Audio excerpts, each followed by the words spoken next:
retorna então para a nossa reflexão aqui sobre o texto do Werner Jäger, O Cristianismo Primitivo e Paideia Grega.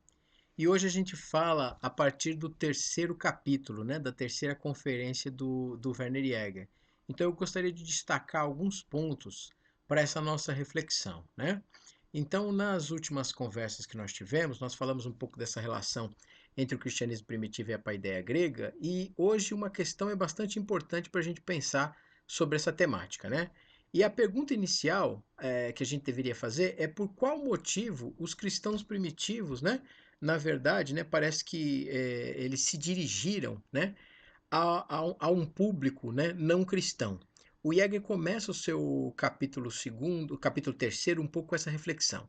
Por que é que, na verdade, então, os cristãos primitivos, esses primeiros cristãos, né, a gente está falando aí dos primeiros séculos do cristianismo, eles se dirigiram a um público, né, não cristão da sua época? O que que os leva, né, a esse tipo vamos dizer assim, de reflexão, e o que que os leva, na verdade, a endereçar a sua reflexão, né, a endereçar a sua mensagem para esse público, né? O Jäger vai levantar algumas hipóteses para isso, e é sobre isso que nós queremos falar hoje, né? Segundo ele, uma das causas para isso ter acontecido foi por causa das perseguições, né? Aconteciam algumas perseguições na época, né, no contexto do Império Romano da época, e por isso, né, o século segundo, segundo ele, né, é fortemente marcado por ser um século, como a gente andou falando nessas últimas conversas e reflexões, um século apologético, né? Ou seja, ele tenta mostrar, né, a partir de argumentos, a partir de elaborações conceituais, intelectuais, argumentos em favor e em defesa da fé. Então, esse talvez seria uma das primeiras razões, né, elencadas aqui pelo Jäger, né?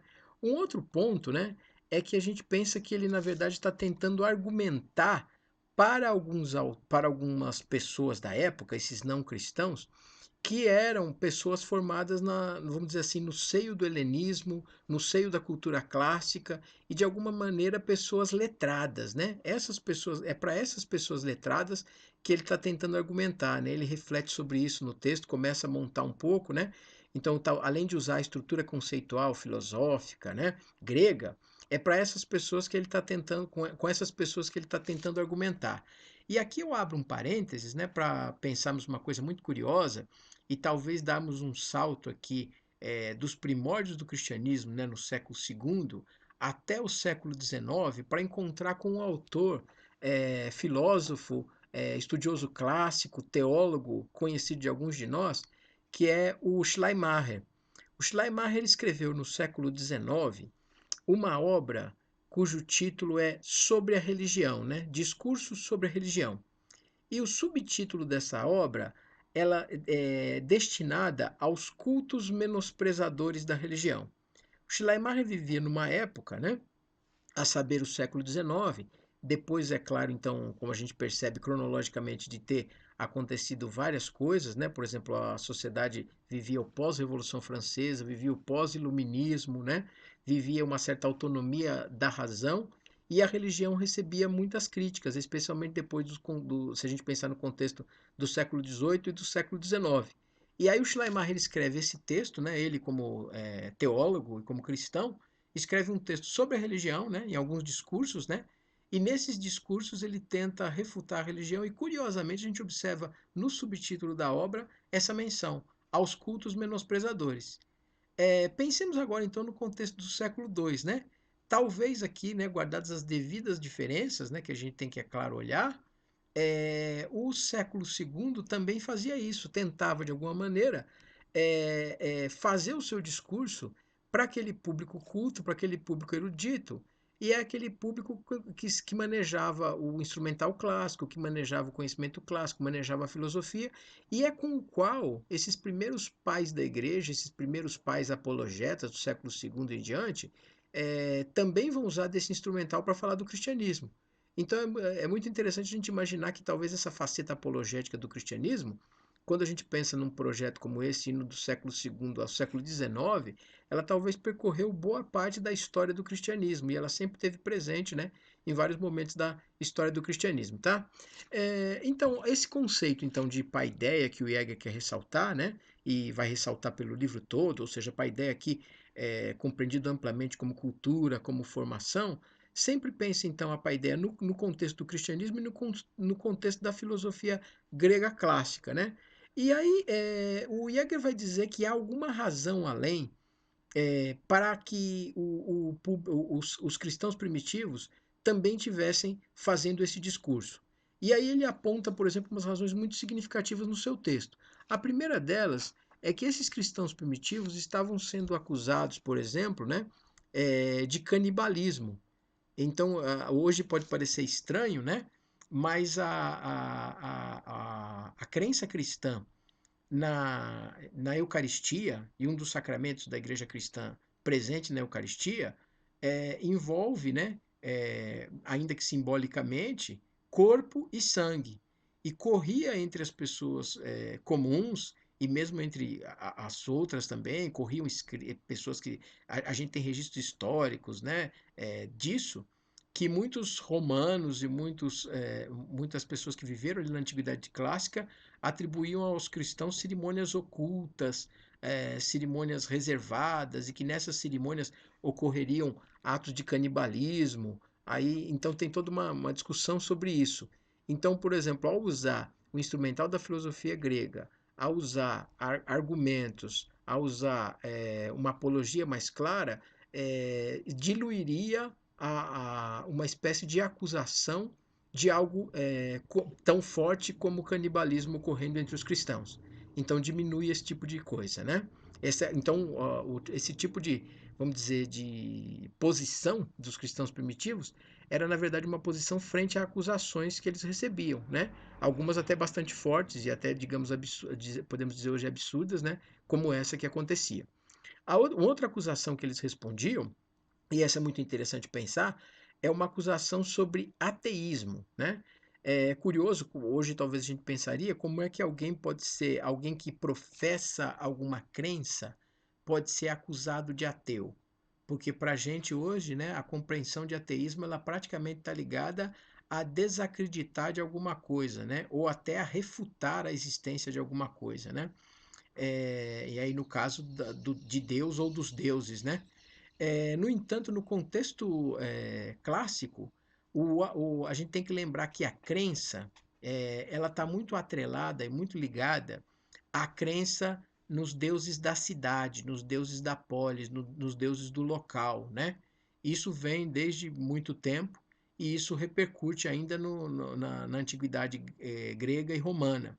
Então, os cristãos eram ateus na medida em que não acreditavam e não faziam a sua profissão de fé nos deuses do Império Romano, ou nos deuses outros, né, da tradição grega e romana.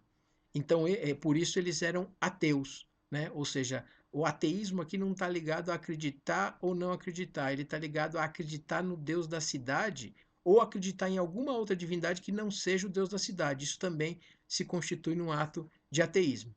E como consequência disso, Jäger diz que os cristãos também têm que responder uma terceira questão. A terceira questão é sobre subversão política. A crença num Deus, e o Deus é o Deus da polis, é o Deus do Estado, portanto é o Deus da cidade, não acreditar nesse Deus, além de se configurar num ato de ateísmo, se configura também num ato de subversão política. Porque quem não acredita no Deus da polis, não acredita em alguma coisa que está presente na estrutura da polis.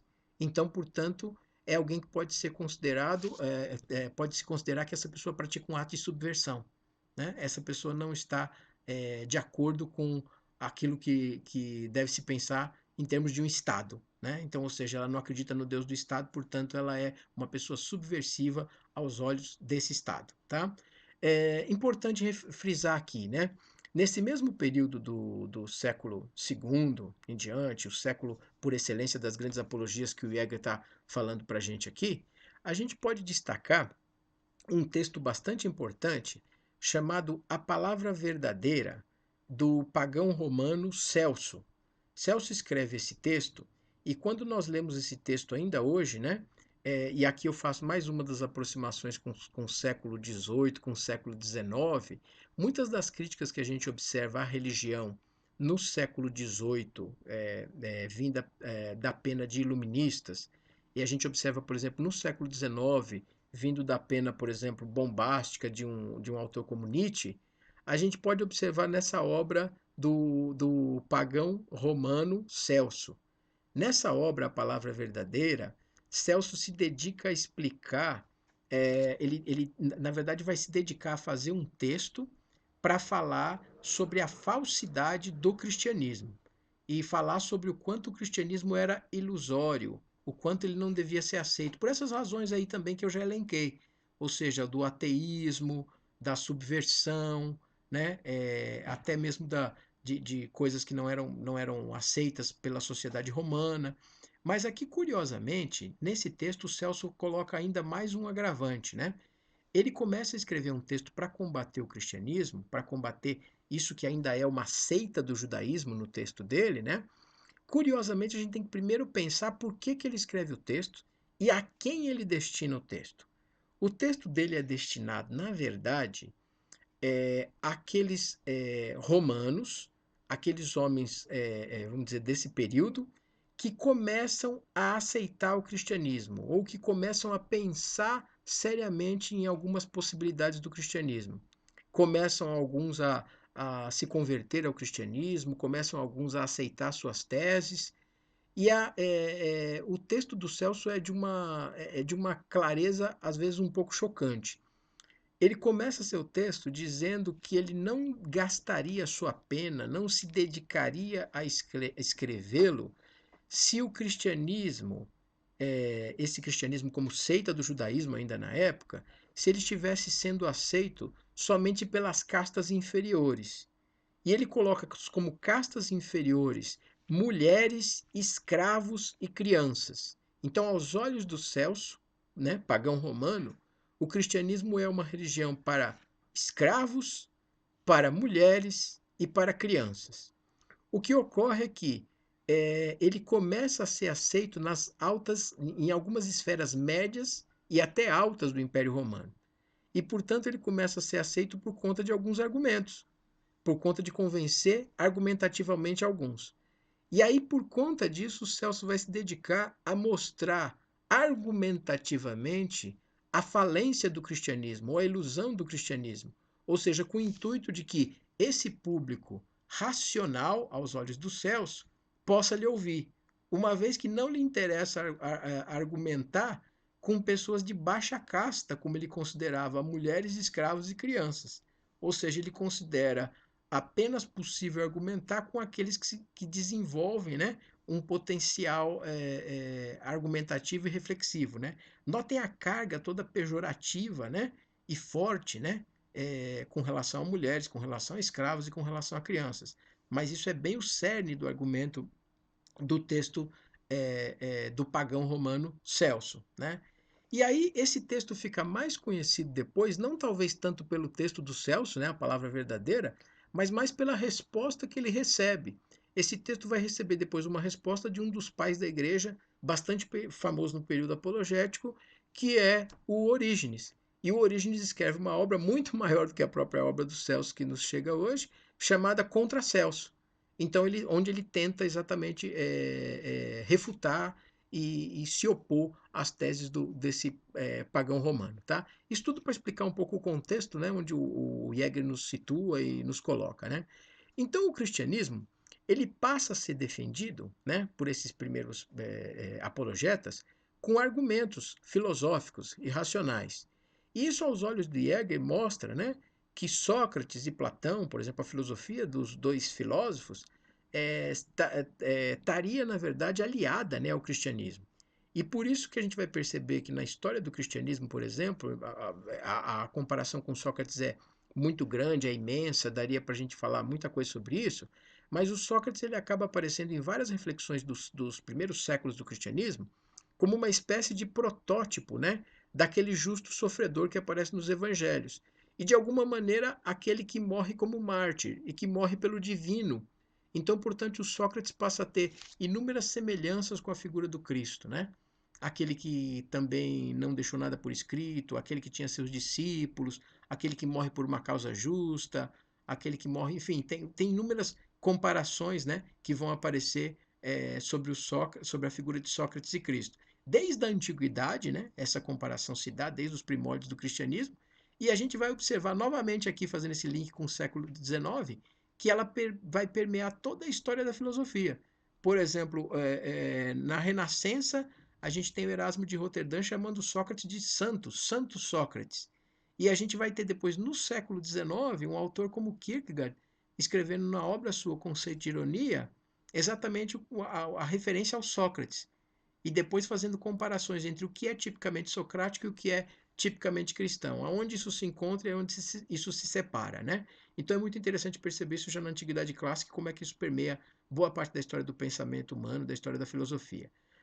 Outra tese que Hegel observa é que esse logos divino anunciado, né, que aparece na formação do cristianismo, isso também, aos olhos dele, apareceria, por exemplo, nos estoicos, apareceria também em autores gregos clássicos, né? Então isso se observaria aqui. Então vamos dizer, essa mútua influência, né, entre um e outro. Jäger vai destacar ainda alguns outros autores. Um autor importante destacado por ele é Justino de Roma, ou Justino Marte, se vocês quiserem, né? Que é um autor que vai tentar agregar as teses, por exemplo, de socráticas com as teses do cristianismo. E um autor que compreende o cristianismo como uma espécie de filosofia. Isso aparece, por exemplo, na sua obra, por exemplo, Apologia 1 e 2, né? E a gente pode observar isso, como que isso é desenvolvido na obra do Justino. Então, curiosamente, um ponto a gente observar, então, aqui, né? Agora, então, perceber como é que se dá, então, nessa religião nascente, nesse cristianismo nascente, que é uma religião monoteísta, que herda esse monoteísmo da sua herança judaica, e que, por sua vez, junto depois com o islamismo, que vem depois, vai formar o que a gente chama do tripé do monoteísmo, né? Que é a saber, né, judaísmo, cristianismo e islamismo.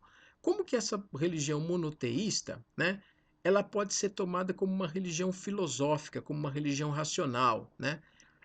Por exemplo, o Nietzsche vai fazer um trocadilho com o cristianismo na obra do Anticristo do século XIX, onde ele brinca com o tema chamando o cristianismo de monotonoteísmo.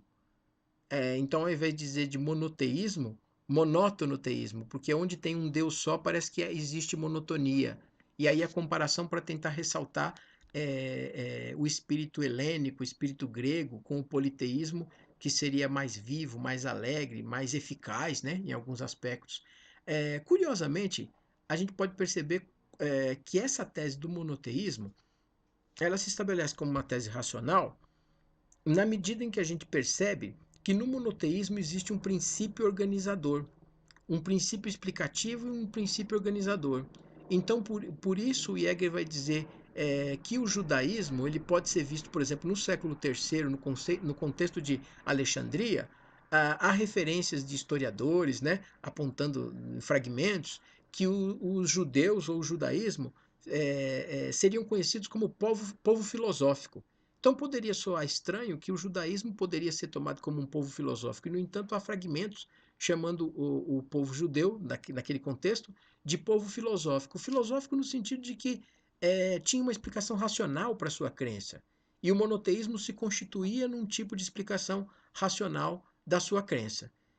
Nesse contexto, o Jäger destaca, por exemplo, a presença do Fílon de Alexandria, que era um judeu helenizado, que escreve imensamente inúmeras obras e em todas elas, para explicar a sua posição teológica, usa imensamente das características e do instrumental da filosofia grega, né? Então surge uma pergunta para o Jäger, né? Por que o cristianismo era, então, filosofia, né? Por que esse cristianismo aparece como filosofia? A resposta margeia um pouco em torno da questão de que o cristianismo aparece como filosofia porque ele é preocupado com três coisas. Ele é preocupado com a ética, ele é preocupado com a cosmologia e ele é preocupado com a teologia. Então ele é preocupado com a vida entre os homens, ele é preocupado com como que as coisas aparecem, como se dá as coisas no cosmos, no mundo ordenado, e como se dá a relação com o divino, né? A teologia, como que se fala sobre o logos, né? Como é que se faz um discurso sobre o logos. E a gente percebe então que o Jäger vai dizer isso também, né? Que aparece uma outra crítica, né? Por exemplo, do historiador romano Tácito nos Anais, né? Apontando o cristianismo como um povo de fanáticos. Então, aqui há uma outra explicação, né? Aparece um pouco essa ideia que vai aparecer, como eu já tinha falado, no Pagão Celso, vai aparecer, por exemplo, nos escritos do filósofo romano Marco Aurélio, aqui apontando um pouco esse povo como fanático, como alguém que não aceitava o argumento, né? Ou não estava disposto à arena da discussão filosófica. Mas o Jäger tenta recuperar um pouco essa tradição de mostrar talvez não seja bem assim, não ocorreu sempre assim, nem todas as interpretações andaram desse jeito. E aí, é claro, depois o próprio Jäger cita aqui, por exemplo, o Inácio de Antioquia e os primeiros mártires do cristianismo. Um desejo de martírio do cristianismo, mas até no martírio haveria uma certa, vamos dizer aqui, lógica e explicação a partir de determinadas razões elencadas, né? Nesse contexto ainda, o Jäger vai citar um outro autor importante. Ele vai citar um médico pagão, né, do contexto clássico, chamado Galeno. Galeno é um autor muito importante também para a história da medicina. E ele, segundo o Jäger, o Galeno vê os primeiros cristãos como filósofos, mas curiosamente critica nesses primeiros cristãos aquilo que ele chamou de um excesso de subjetividade. E talvez aqui com Galeno a gente tenha colocado uma questão que vai ser muito importante no decorrer da história do pensamento cristão. Em que grau a subjetividade é importante no cristianismo, em que grau ela forma o cristianismo e em que grau a gente trabalha com a objetividade. Ou se vocês quiserem, em outros termos, né? No fundo, o problema aqui parece que quase muito mais do que milenar entre fé e razão. Em que grau surge a fé, afirma-se a fé, em que grau a fé tem uma relação com a subjetividade, em que grau a fé tem uma relação com o racional. Como se pode juntar, se é que se pode juntar, porque vão ter inúmeras posições no decorrer da história, a fé e a razão. Como que elas podem conviver? Curiosamente, é quase como se o Galeno tivesse levantando um problema nos primórdios que vai ser o problema que vai percorrer a história do cristianismo e fica praticamente insolúvel até os dias atuais. Nesse mesmo contexto, um outro autor bastante citado é um dos primeiros pais da igreja, o Tertuliano, né? Que o Tertuliano ele teria feito uma oposição radical e para ele o cristianismo não pode ter uma, não é propriamente uma filosofia. Embora ele fosse formado com vários desses pensadores e pais da igreja dos primórdios que preconizavam exatamente o uso da filosofia, o Tertuliano se opõe a isso de maneira radical. E aí ele tenta falar um pouco mais de uma fé pessoal, né? De uma fé mais prática, de uma fé mais voltada ao efetivo, e tenta tirar um pouco essas arestas e esses aparos intelectuais, né? E o instrumental grego do pensamento cristão. Vai ficar famoso com Tertuliano, né? Não só aquela famosa expressão sobre o creio porque é absurdo, né? O creio na força ou na virtude do absurdo, mas também uma distinção que o Tertuliano tenta fazer entre o que ele chama de Atenas e Jerusalém. Então ele vai tentar pensar o que pode haver de comum entre Atenas e Jerusalém. Atenas, né, aqui claramente pensando como o centro do pensamento grego, do pensamento clássico. E Jerusalém como o centro da fé, né, da fé judaica, da fé cristã, né, até mesmo da fé islâmica, né, num certo grau. Ao pensar nessa diferenciação entre Atenas e Jerusalém, é como se o Tertuliano estivesse cindindo a história do pensamento e a história da igreja. Então, pensar que Jerusalém e Atenas talvez não possam se encontrar plenamente. E aí parece que, de alguma maneira, as reflexões do cristianismo sempre tentaram responder essa questão. Em que grau Atenas e Jerusalém se aproximam e em que grau se afastam. Prova disso é que a gente vai ter essa questão novamente presente até os dias atuais. Por exemplo, não é fortuito que um autor como o pensador russo Leon Chestov escreveu um texto exatamente com esse título, Atenas e Jerusalém. E que também um autor alemão do século XX, Leo Strauss, escreve exatamente um texto pensando sobre Atenas e Jerusalém, o que aproxima, o que afasta Atenas de Jerusalém. Né? E aí as teses, é claro, vão variar, com alguns aproximando mais e com outros afastando mais ou totalmente. E isso, o que eu queria enfatizar para vocês é que é uma questão já posta nos primeiros séculos do cristianismo e que permanece, né? Haveria, aos olhos do Jäger, ainda uma diferença entre a religião e o cristianismo dos primórdios mais romano e mais grego. Ele, por exemplo, vai citar aqui o texto a natureza dos deuses, né? De Natura Deorum, do Cícero, onde o Cícero talvez entenderia, aqui a gente poderia talvez pensar que essa é uma primeira crítica da religião aos olhos de um certo naturalismo, onde o Cícero tenta entender a importância da religião do ponto de vista do natural, do ponto de vista positivo, vamos dizer assim, no todo da sociedade. E aí ele cita ainda um outro autor importante da época, que é o Tassiano. E o Tassiano, segundo o Jäger, seria um dos primeiros a falar sobre uma espécie de sabedoria bárbara, né? Ou seja, a sabedoria que não vem mais dessa fonte helênica, clássica, grega, e aqui já teria tido essa ruptura, né?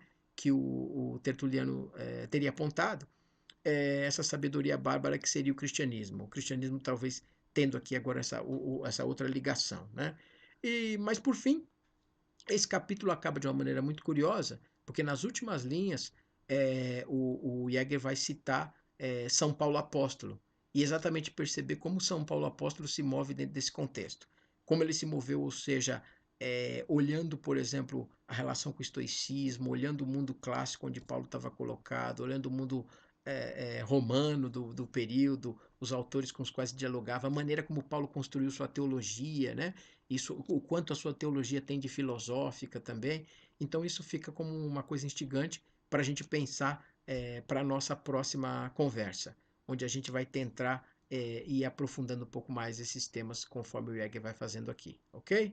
Abraço, gente. Até a próxima.